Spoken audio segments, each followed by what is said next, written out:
కానీ ముందు ఏమీ లేదు ఇవ్వరు అని సైకలాజికల్గా ప్రిపేర్ చేసి అరే 10,000 ఇస్తున్నారు అంటే గ్రేట్ అనేటటువంటి మానసికంగా మనల్ని ప్రిపేర్ చేసే పని చేస్తున్నారు. ఇక్కడ మైండ్ గేమ్ నడుస్తుంది. ఈ మైండ్ గేమ్లో 10,000 ఇస్తున్నారంటాడు. ఇక్కడ మునగనోడు, మునిగినటువంటి వాడికి తెలుసు 10,000 అనేటటువంటిది ఏమి ఇంపాక్ట్ అనేది. అది తేడా.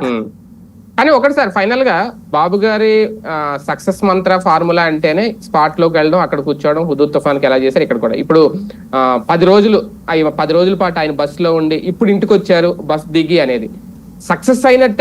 సహాయక చర్యలు అందించడంలో గానీ, పరిహారం ఇవ్వడంలో గానీ, ఇందులో చిన్న చిన్న ఫెయిల్యూర్స్ ఉన్నా ఓవరాల్ గా ఎలా చూడాలి? విధి నిర్వహణలో ఆయన సక్సెస్ ఏది ఆఫ్టర్ ఫ్లడ్స్, ముందు ఫ్లడ్స్ వైఫల్యాల గురించి ఎంత చర్చించినా దండగ. వాస్తవంగా ఆయన తెలివైన వాడైతే ఆయన నెత్తి మీద అది పెట్టుకోదలుచుకోకపోతే దానికి కారకులైన వాళ్ళని శిక్షించాలి. లేదు అంటే ఆ తప్పు ఆయననే వెంటాడుతుంది. ఎందుకంటే అధికార యంత్రాంగం సరైన సమాచారం ఇవ్వడం కలెక్టర్ బాధ్యత, మున్సిపల్ కమిషనర్ బాధ్యత, పోలీస్ కమిషనర్ బాధ్యత. వాళ్ళెవరూ సమాచారం ఇవ్వకపోవడం వల్ల, అందరూ ఇళ్లలో ఉండిపోవడం వలన అంత పెద్ద నష్టం జరిగింది.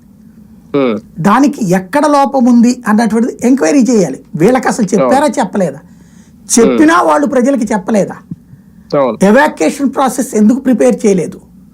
అలాగ చేస్తే అంటే ముందే పునరావాస శిబిరాలు పెట్టేసి ఈ ఏరియాలంతా మీకు అంతా నీళ్ళు వచ్చేస్తే మీరు వచ్చి ఆ శిబిరంలో ఉండండి. రామవరపాడు రింగ్ అవతల పక్కన స్కూళ్ళు ఉన్నాయి, కళ్యాణ మండపాలు ఉన్నాయి. అట్లాగే మనకి అక్కడే కాలనీ ఉంటుంది, వెటర్నరీ కాలనీ అని, ఇట్లాంటి చాలా ఉన్నాయి ప్లేసెస్. వాటిట్లో వచ్చేసేయండి మీరు అందరూ. ధనమూడి రాజగోపాల్ రెడ్డి స్టేడియం ఇవన్నీ అక్కడికి వచ్చేసేయండి.